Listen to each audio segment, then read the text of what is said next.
రూ. 5కి ఏమొస్తుందమ్మా? రూ. 5తో శాస్త్రీ బామ్ కొత్త ప్యాక్ వస్తుంది. జలుబు, తలనొప్పి, ఒళ్ళనొప్పులు అన్నిటికీ రిలీఫ్ ఇస్తుంది.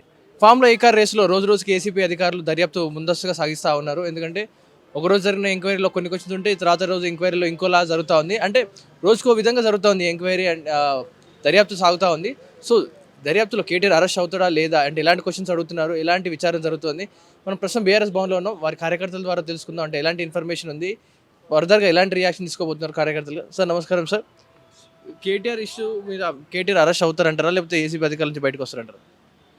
ఫస్ట్ ఆఫ్ ఆల్ ఆర్టీవీ నిర్వాహకులకు సిబ్బందికి సందర్భంగా నమస్తే తెలియజేస్తూ కేటీఆర్ గారి మీద ఏదైతుందో state government and central government ఒక నాణ్యంకు బొమ్మ బొరుసలాగా మరి రెండు కలిసి కేటీఆర్ మీద యాక్షన్ తీసుకోవాలా, జైల్లో పెట్టాలని ఇది చేస్తూ ఉన్నారు. ఇటు ఏసీబీ కానీ ఇటు ఈడీ కానీ అదేం జరగదండి. కేటీఆర్ గారు ఒక వ్యక్తిగా కాదు, ఒక శక్తిగా, ఒక మంత్రిగా మరి ఆయన అప్పుడున్న ఈ రాష్ట్ర ప్రతిష్ట పెరగాలని ఈ కార్ రేస్లో మరి తీసుకోవడం జరిగింది. ఎందుకంటే పర్యావరణ రక్షణ కోసం ఎలక్ట్రికల్ కార్లు వాడాలనే ఉద్దేశంతో అది మెసేజ్ స్టేట్ లెవెల్ పోవాలని చెప్పేసి ఆయన పెట్టడం జరిగింది. దానికి ఎన్నో రాష్ట్రాలు పోటీపడ్డాయి కానీ తుదకు మన దగ్గర పెట్టడం జరిగింది. దానివల్ల మన రాష్ట్ర ప్రదేశ దేశంలోనే కాదు ప్రపంచంకెల్లా కీర్తి గడించింది. దాంతో మనకు బెనిఫిట్ అయింది కాబట్టి దాంట్లో ఏం పసలేదు. ఓన్లీ రేవంత్ రెడ్డి రివెంజ్ రాజకీయం చేస్తూ ఉన్నాడు. ఎందుకంటే నన్ను గతంలో జైలు వేసిండ్రు, నేను ఎట్టి పరిస్థితుల్లో జైలు వేయాలని చెప్పేసి దానికి బీజేపీ వాళ్ళు కూడా వంత పాడుతూ ఉన్నారు. కాబట్టి దాంట్లో ఏమి అన్నీ వాస్తవాలే, అబద్ధాలేం లేవు. ఒకవేళ కేసు పెట్టాలా, జైలు వేయాలనుకుంటే ఫస్ట్ ఆఫ్ ఆల్ రేవంత్ రెడ్డిని వేయాలి. ఎందుకంటే మనకు వచ్చే బెనిఫిట్ను ఈయన కేసు రద్దు చేసిండు, రద్దు చేయకూడదు. కాబట్టి ఫస్ట్ ఆఫ్ ఆల్ కేసు పెట్టాలంటే రేవంత్ రెడ్డి మీదనే పెట్టాలని సందర్భంగా తెలియజేస్తూ దీంట్లో ఏం పసలేదు, దీంట్లో ఏం తేలేది లేదు. ఏదో టైంపాస్కు ఇవన్నీ చేస్తూ ఉన్నాడు. ఇది రాజకీయ రంగు పుల్మడం తప్ప దీంట్లో వాస్తవాలు లేవని ఈ సందర్భంగా తెలియజేస్తూ ఒకవేళ ఇఫ్ జైల్లో పెట్టరు, ఒకవేళ వీళ్ళు కుట్రపని బీజేపీ కాంగ్రెస్ కుట్రపని జైల్లో పెడితే మరో తెలంగాణ ఉద్యమం స్టార్ట్ అవుతుంది. రాష్ట్రము మరి అగ్నిగుండంగా తయారవుతుందని సందర్భంగా రెండు పార్టీలను హెచ్చరిస్తూ ముగిస్తున్నాను చెప్పాను. ఫామ్లో ఈ కార్ కేసులో ఏసీపీ అధికారులు ఇన్వెస్టిగేషన్ అనేది ముమ్మరంగా సాగుతూ ఉంది. సో ఈ కేసులో కేటీఆర్ గారు అరెస్ట్ అవుతారా లేదా సేఫ్గా బయటకు వస్తారంటారా? సేఫ్గా బయటకు వస్తారు. ఎందుకు వస్తారని చెప్తున్నా అంటే రేవంత్ రెడ్డి గారు కుట్రపూరితంగా పెట్టిన కేసు, రెండోది ఆయన అధికారంలో ఉన్నా అని చెప్పి పోలీస్ శాఖని, ఏసీబీ వ్యవస్థని దుర్వినియోగం చేస్తూ ఉన్నారు. అదేవిధంగా కేంద్ర ప్రభుత్వం యొక్క సహకారం తీసుకొని అటు ఈడీ కేసు కూడా పెట్టించి కేటీఆర్ గారిని ఏ విధంగానైనా కుట్రపూరితంగా ఆయన గొంతు నొక్కాలని ప్రయత్నం చేస్తూ ఉన్నారు. అంటే ఈ ప్రభుత్వం అహంకారపూరితంగా దర్యాప్తు వ్యవస్థల్ని, పోలీస్ శాఖని దుర్వినియోగం చేస్తున్నారని చెప్పక తప్పదు. ఆ రెండు శాఖల గౌరవాన్ని కూడా తగ్గించే విధంగా ఈరోజు ఈ ప్రభుత్వం యొక్క పనితీరు ఉందని చెప్పక తప్పదు. కేటీఆర్ గారు చాలా స్పష్టంగా గతంలో ప్రెస్ మీట్ పెట్టి గంటన్నర సేపు చాలా స్పష్టంగా ఎక్స్ప్లెయిన్ చేశారు. అసలు ఈ ఫార్ములా రేస్ వల్ల జరిగిన ఉపయోగాలు ఏంది, దాంట్లో జరిగిన ట్రాన్సాక్షన్స్ ఏంది, ఏ శాఖ నుంచి డబ్బులు ఎటువైపు వెళ్ళాయి, అక్కడి నుంచి ఇంకోవైపు ఎట్లా వెళ్ళాయని చాలా స్పష్టంగా చెప్పినారు. చాలా పారదర్శకంగా చెప్పినారు. ఎలాంటి అనుమానాలు లేకుండా చెప్పినారు. అంత స్పష్టంగా చెప్పిన తర్వాత కూడా మళ్ళీ ఆరోపణలు చేస్తుంటే మొన్నటికి మొన్న అసెంబ్లీలో కూడా చాలా స్పష్టంగా ఆయన డిమాండ్ చేశారు. అసెంబ్లీలో చర్చ పెట్టండి, నా మీద నిందలు వేస్తున్నారు కదా, అసెంబ్లీలో చర్చ పెట్టండి, తెలంగాణ ప్రజలంతా చూస్తారని చెప్పినారు. ఆ రోజు పసలేదు కాబట్టి వాళ్ళ కంప్లైంట్లో అందుకే వాళ్ళు పారిపోయారు, నిరాకరించారు. చర్చకు నిరాకరించింది ప్రభుత్వం. చర్చకు నిరాకరించిన ప్రభుత్వం ఈరోజు ఏసీబీ వ్యవస్థను దుర్వినియోగం చేస్తూ కేటీఆర్ గారిని ఇబ్బందుల పాలు చేసే ప్రయత్నం చేస్తుంది తప్ప అంతకుమించి ఏం లేదు. ఇన్ కేసు ఇప్పుడు కేటీఆర్ గారు ఒకవేళ అరెస్ట్ అవుతే బీఆర్ఎస్ నేతలుగా మీరు తీసుకునే యాక్షన్ ఎలా ఉండబోతుంది? మాకు శాంతియుతంగా ఉద్యమం చేయడం తెలుసు. తెలంగాణ రాష్ట్ర సాధనం అసాధ్యమన్న రాష్ట్రాన్ని సాధ్యం చేసి తెలంగాణ రాష్ట్రాన్ని మేము సాధించుకున్నాం. సో అసాధ్యమన్న విషయాన్ని దేనన్నా సాధించడమే మా లక్ష్యం. కాళేశ్వరం నీళ్ళు ఎట్లా తెస్తారు, ఏం చేస్తారు అని అప్పుడు కూడా మమ్మల్ని అబాస్ పాలు చేసే ప్రయత్నం చేశారు. బాజాప్తా ఈరోజు నీళ్లు తీసుకొచ్చినామా, రాష్ట్రమంతా పారిస్తున్నామా? సో ఆ విధంగా మేము ఒక లక్ష్యం అనుకున్నాము, ఒక సంకల్పం చేసుకున్నామంటే సాధించేదాకా ఊరుకునేది ఉండదు. బీఆర్ఎస్ పార్టీకి ఇలాంటి అడ్డంకులు, అవమానాలు అనేకం గతంలో జరిగినాయి. మా పార్టీ నాయకుల మీద కేసులు అవ్వడం, జైలు పాలవ్వడం ఇవన్నీ జరిగినాయి. ఎన్ని జరిగినా మొక్కవోని దీక్షతోని అనుకున్న లక్ష్యాన్ని చేరుకున్నది బీఆర్ఎస్ పార్టీ. భవిష్యత్తులో కూడా ఇట్లాంటి కుట్రలు ఎన్ని జరిగినా బీఆర్ఎస్ పార్టీ పనితీరు మారదు. ప్రజల పక్షాన, ప్రజల గొంతుకగా ఈరోజు ఎప్పటికప్పుడు కూడా ప్రభుత్వాలు చేస్తున్న అరాచకాల్ని ఎండగడుతూ పనిచేస్తుంది. Thank you madam. ఫార్ములా ఈ కార్ కేసు గురించి మనతో మాట్లాడడానికి ఖైరతాబాద్ పార్టీ ఇన్ఛార్జ్ మన్య గోవర్ధన్ రెడ్డి గారు ఉన్నారు. నమస్తేనా. నమస్తే భయ్. సో ఈ కేసు నడుస్తూ ఉంది కదా, ఈడీ ఏదైతే దర్యాప్తు చేస్తుందో కేటీఆర్ మీద, కేటీఆర్ గారు ఈ కేసులో అరెస్ట్ అవుతారంటారా లేదా బయటకు వస్తారంటారా? 100% బయటకు వస్తాడండి. అసలు అరెస్ట్ చేయడానికి ఏమున్నది, క్లియర్ కేటీఆర్ గారు చెప్పడం జరిగింది. ఫార్ములా ఈ కార్ రేస్ గురిలో 100% 55 కోట్ల రూపాయలు నేను పంపిన మాట వాస్తవమే. పంపాల్సింది ప్రొసీజర్ మెయింటైన్ చేయాల్సింది ప్రిన్సిపల్ సెక్రటరీ అరవింద్ గారు. అంతే తప్ప దీంట్లో కేటీఆర్కు సంబంధం లేదని చెప్పడం జరిగింది.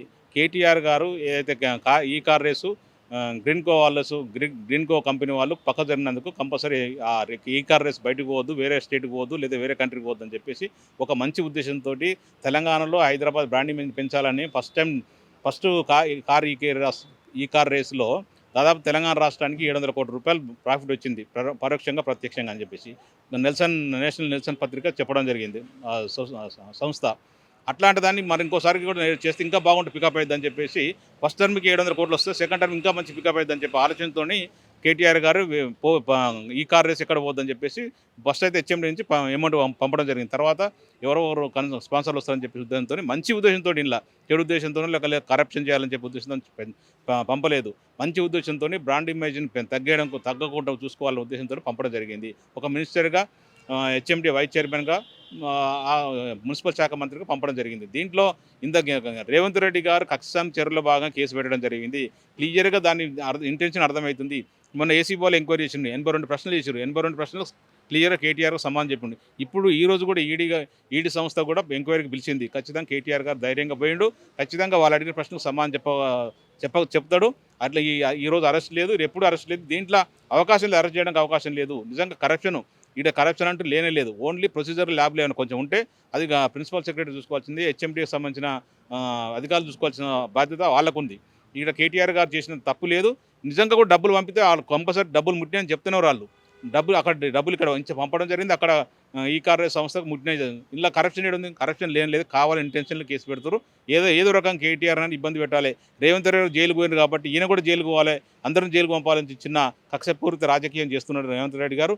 అసలు ఆయన 6 గ్యారెంటీలు పక్కన పెట్టి, హామీలను పక్కన పెట్టి, 420 హామీలను పక్కన పెట్టి, ఈ ఓన్లీ ప్రధాన ప్రతిపక్షమైన బీఆర్ఎస్ పార్టీని ఏదో రకంగా ఇరుకున పెట్టాలి, జైలుకు పంపాలని ముఖ్య ఉద్దేశంతో ఈ రాజకీయం చేస్తుండు. అంతే. ఇందులో ఎలాంటి కరప్షన్ లేదు. అయితే ఏదైతే కేసు ఉందో, ఫార్ములా ఈ కార్ కేసు రేస్ ఏదైతే ఉందో, ఇదంతా ఈ ట్రాన్సాక్షన్ జరిగిన 50 కోట్ల ట్రాన్సాక్షన్ ఏదైతే ఉందో, ఇది ఎన్నికలు కూడా అమల్లో ఉన్నప్పుడు జరపడం వల్ల ఈ కేసు ఇంకా బలంగా మారిందని ఈడీ నేతలు అంటా ఉన్నారు. సో ఎలక్షన్ కోడ్ ఉండడం జరగడం వల్లే ఈ కేసు ఇంత బలంగా అయిందంటారా? ఇది ఒకటే గుర్తుపడినాయి. ఎలక్షన్ కోడ్ సంబంధించి ఉంటే ఎలక్షన్ కమిషన్ చూసుకుంటుంది. ఏసీబీకి సంబంధం, రేవంత్ రెడ్డికి సంబంధం. నిజంగా ఒక చిన్న లాజిక్ ఆలోచించండి. ఇది ఆన్గోయింగ్ ప్రాజెక్ట్. ఇది ఆల్రెడీ ఎలక్షన్ కోడ్ రాకముందుకే ఫస్ట్ విడత అమౌంట్ పంపడం జరిగింది. సెకండ్ విడతలో ఎలక్షన్ కోడ్ వచ్చింది. ఆల్రెడీ ఆన్గోయింగ్ ప్రాజెక్ట్ కాబట్టి కంపల్సరీ పంపుతారు. దాని తప్పే ఉందండి. ఇందులో ఏమైనా కరప్షన్ ఉంది, నిజంగా దానివల్ల క్విడ్ ప్రోకో ఉంటే ముందు మనకి ఏమైనా కేటీఆర్ అనుబంధ ఫ్రెండ్స్కో లేకపోతే అనుబంధ సంస్థలకి ఏమైనా అమౌంట్ పంపారు, లేదు దాంట్లో ఏమైనా కరప్షన్ ఉందంటే చెప్పడానికి ఉంటుంది. ఇందులో already ongoing project election code రాకముందుకే పంపడం జరిగింది. ఎలక్షన్ కోడ్ వచ్చిన తర్వాత 3 ఇన్స్టాల్మెంట్ పంపడం జరిగింది. సెకండ్ ఇన్స్టాల్మెంట్ అప్పుడు ఎలక్షన్ కోడ్ వచ్చింది. ఆల్రెడీ ఫస్ట్ ఇన్స్టాల్మెంట్ పంపారు కాబట్టి సెకండ్ ఇన్స్టాల్మెంట్ పోయింది. అంతే. దీనివల్ల కేటీఆర్కి వచ్చింది లాభం ఏంటంటే, నేను నిజంగా పంపిణీ అనుకోండి, ఇంట్లో నష్టం ఏముందిడా? నిజంగా నీకు రేవంత్ రెడ్డిగా చేత కాక సెకండ్ ఈ కార్ రేసు నడిపించలేకపోయినావు. నిజంగా నువ్వు అట్టే కంటిన్యూ చేస్తే ఈరోజు రాష్ట్రానికి కొన్ని 100 కోట్ల లాభం వచ్చేది కదా. ఏదో రకంగా నేషనల్ సంబంధించిన నేషనల్ మీడియా వచ్చేది. దాదాపు 250 కంట్రీలు జనాలు ఆన్లైన్లో వీక్షించే వాళ్ళు చాలామంది, పెద్ద కంపెనీలు ఎండీలు కానీ లేకపోతే ప్లేయర్స్ కానీ, అంటే ఇంటర్నేషనల్ ప్లేయర్స్ కానీ వచ్చేవాళ్ళు కదా. స్పోర్ట్స్ సంబంధించిన వ్యక్తులు ఇవన్నీ పక్కన పెట్టేసి నువ్వు కావాలని చెప్పేసి దాంట్లో కోడిగుడ్డ మీద ఈగలెక్కుతున్నావు. ఇలా కోడిగుడ్డ మీద ఈగలికాల్సిన అవసరం లేదు. క్లియర్గా కేటీఆర్ చెప్పడం జరిగింది. 100% హెచ్ఎండిఏ వైస్ చైర్మన్గా మన పంపడం జరిగింది, ఒక మున్సిపల్ శాఖ మంత్రికి పంపడం జరిగింది, దీంట్లో కరప్షన్ లేదు, అక్కడ ముట్టిన డబ్బులు ముట్టిన అని చెప్పి వాళ్ళు కూడా లెటర్ పెట్టడం జరిగింది రేవంత్ రెడ్డి గారికి, తెలంగాణ సీఎంఓకు. మరి ఇలా కరప్షన్ ఏముందో ఏం అర్థం కాని పరిస్థితుంది. అన్ని ప్రయత్నాలు చేశారు. ఒకసారి కాళేశ్వరం మీద అన్నారు, ఒకసారి విద్యుత్ కొనుగోలు విషయంలో అన్నారు, ఒకసారి ఫోన్ ట్యాపింగ్ అన్నారు, ఇప్పుడు మిషన్ భగీరథ మీద అన్నారు, ఇప్పుడు ఈ కార్రీస్ అంటారు. అన్ని విషయాలలో దాన్ని టైంపాస్ చేస్తూ కాలయాపన చేస్తూ సంవత్సరం పాటు ఏ చిన్న పని ప్రజలకు పని చేయకుండా కాలయాపన చేస్తూ ఏదో కేసీఆర్ గారినో లేకపోతే కేటీఆర్ గారినో లేకపోతే ఇంకెవరైనా ఖచ్చితంగా బీఆర్ఎస్ పార్టీ సంబంధించిన నాయకుల్ని ఇరుకులో పెట్టాలి, వాళ్ళు మాట్లాడకుండా క్వశ్చన్ చేయకుండా ఉండాలని చెప్పేసి చూస్తారు. ఓన్లీ ప్రశ్నించే గొంతుకని నొక్క ప్రయత్నంలో భాగం తప్ప ఇందులో ఇంకా వేరే లేనే లేదు. రేవంత్ రెడ్డి గారి కొండందో వెలుకుని పెట్టినట్టు ఉంటుంది తప్ప అంతకు మించి ఏం లేదు. ఈ ఫామ్లో ఈ కార్ రేస్ ఏదైతే ఇష్యూ వెనక దీని వెనక 700 కోట్ల స్కామ్ జరిగిందని కాంగ్రెస్ నేతలు అంటా ఉన్నారు. దీని నుంచి మీరే అంటారు? అదే బుద్ధి లేని వాడికి ఇట్లే మాట్లాడతాడు. అది మొత్తమే 600 కోట్లది. 4 సంవత్సరాలు గాను 600 కోట్ల రూపాయలు వర్త్ పెట్టి నడిపించే ఈ కార్ రేసు 700 కోట్ల స్కామ్ జరగడానికి ఏముంటుందంటే అసలు బుద్ధి లేకుండా మాట్లాడుతుంటారు, ఇష్టానుసారంగా మాట్లాడుతుంటారు. అధికారం ఉంది కదా, మీరు టీవీ ఛానల్ మూతి మైక్ ముంగడ పెడతారు కాబట్టి ఎట్లా పడితే అట్లా మాట్లాడుతుంది. ఇలా అందులో అంత 700 కోట్ల రూపాయలు ఫస్ట్ పెడతాను నెల్సన్ పత్రిక, అంటే నెల్సన్ సంబంధించిన సంస్థ ప్రకటించింది 700 కోట్ల రూపాయలు లాభం వచ్చింది దీంట్లో అని. 250 మంది కంట్రీకి సంబంధించిన వాళ్ళు వీక్షించారని చెప్పేసి దానివల్ల చాలా మంచి జరిగింది. బ్రాండ్ ఇమేజ్ చాలా మంచి మహీంద్రా టెక్ వాళ్ళు సంబంధించిన ఎండి వారు రావడం జరిగింది. అట్లా చాలామంది స్పోర్ట్స్ సంబంధించిన వాళ్ళు వ్యక్తులు పెద్ద పెద్ద వ్యక్తులు రావడం జరిగింది. దానికి బ్రాండ్ ఇమేజ్ పెరిగింది తప్ప దీనికి నష్టం లేదు. ఓన్లీ కేటీఆర్ గారు ఇలా బ్యాటరీ కార్లని ఈ ఎలక్ట్రిక్ కార్లని ఇక్కడ ప్రోత్సహించాలనే ఉద్దేశంతో పెట్టుబడులు ఇక్కడ రావాలని చెప్పే ఉద్దేశంతో ఈ కార్స్ పెట్టడం జరిగింది. అంతే తప్ప తన స్వప్రయోజనం లేదు, లేదు ఆశించి చేయడం లేదు. ఏ పని చేసినా కూడా తెలంగాణ రాష్ట్రంలో 10 సంవత్సరాలు కేసీఆర్ గారు కేటీఆర్ గారు ఏ పని చేసినా కూడా తెలంగాణ ప్రజలకు మేలు చేసే విధంగా, తెలంగాణ రాష్ట్రానికి మేలు చేసే విధంగా, హైదరాబాద్ బ్రాండ్ ఇమేజ్ పెంచే విధంగా ప్రయత్నం చేశారు తప్ప ఎక్కడ కూడా కరప్షన్ కొరకో లేకపోతే వేరే ఉద్దేశంతో కానే కాదు. దయచేసి ఈ ఉన్న కాంగ్రెస్ పార్టీకి సంబంధించిన ప్రభుత్వం కానీ పోలీస్ డిపార్ట్మెంట్ కానీ ఈడీ సంస్థలు కానీ అర్థం చేసుకోవాల్సిన పరిస్థితి ఉంది.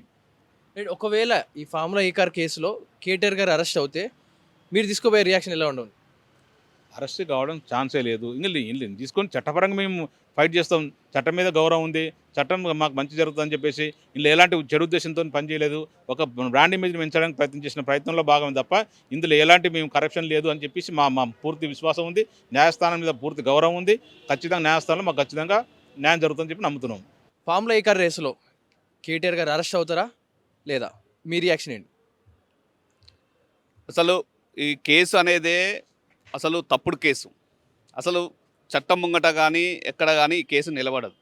కాకపోతే ప్రభుత్వం ఒక కుట్రతోని కావాలని పెట్టిన కేసు ఇది.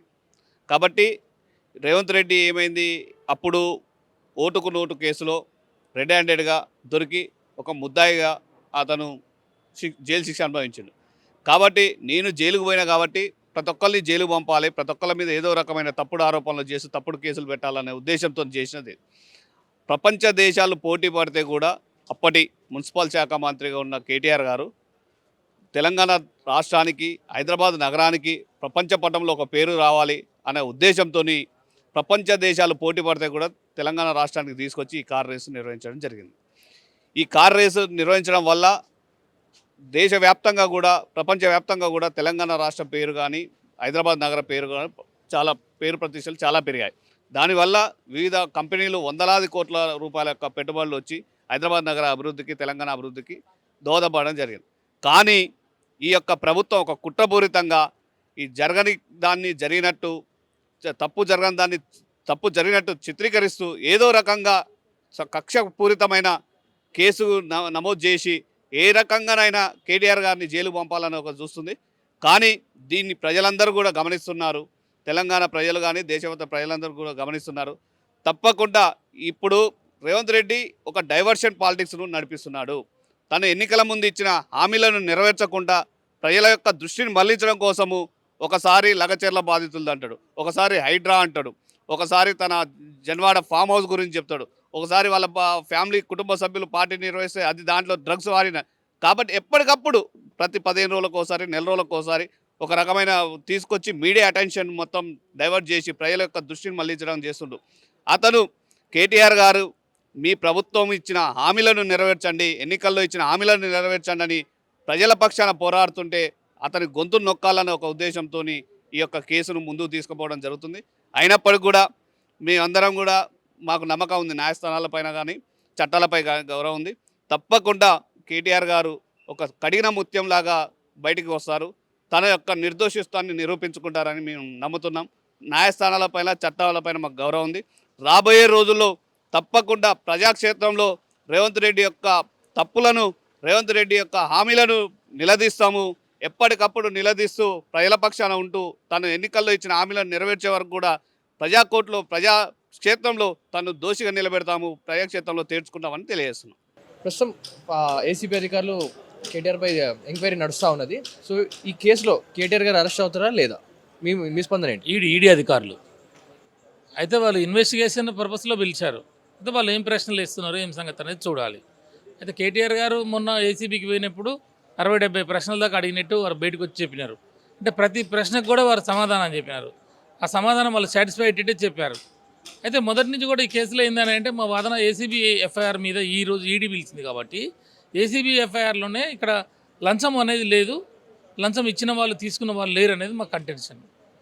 అయితే అది ఎక్కడి నుంచి డబ్బు నేరుగా ఇక్కడ బ్యాంకు నుంచి అక్కడికి సీఈఓకి వెళ్ళింది కాబట్టి ఈ ఫార్ములా రేజ్ అయితే ఏదైతే సంస్థ ఉందో కాబట్టి ఇక్కడ పైసలు పోయిన మాట వాస్తవమే, పోయినాయని తనే చెప్తున్నాడు.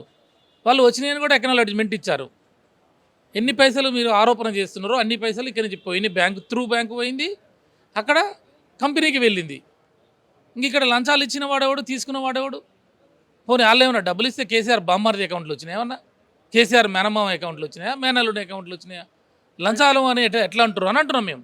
రైట్, ఇదే కేసులో కాంగ్రెస్ నేతలు ఏమంటున్నారు అంటే జరిగింది 50 కోట్లు మీరు ఇచ్చినట్టయితే దీని వెనకాల 700 కోట్లు స్కామ్ జరిగింది అన్నట్టు కాంగ్రెస్ నేతలు అంటారు. దీని గురించి మీరేమంటారు? ఇప్పుడు కాంగ్రెస్ మాటలన్నీ కాంగ్రెస్ నాయకులు మాట్లాడే పనికి మాలిన మాటలు, పొద్దు ఒక తిరదరక మాట్లాడుతున్నారు. వాళ్ళు ఉంటే చూపించమని అడుగుతున్నాం కదా మేము. ఇలా నువ్వు ఈ కేసు గురించి కదా నువ్వు మాట్లాడేది, నువ్వు కాళేశ్వరం గురించి కూడా మాట్లాడినావు, విద్యుత్ కొనుగోలు గురించి మాట్లాడారు మీరు ఎన్ని ఫోన్ ట్యాంపరింగ్ అన్నారు, మిషన్ కాకతీయాల కమిషన్ అన్నారు. మీ పని ఇదేనా? ఇక చేసేదేమన్నుందా ప్రజలకి? కాబట్టి నేనేమంటున్నా, ఈ పనికి వాళ్ళ మాటలు బంద్ చేసేయండి.